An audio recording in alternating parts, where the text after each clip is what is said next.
Your mains water stopcock is located under your kitchen sink. It is labelled mains water stopcock.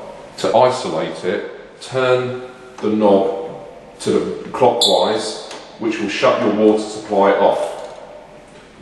To turn it back on, turn it anti-clockwise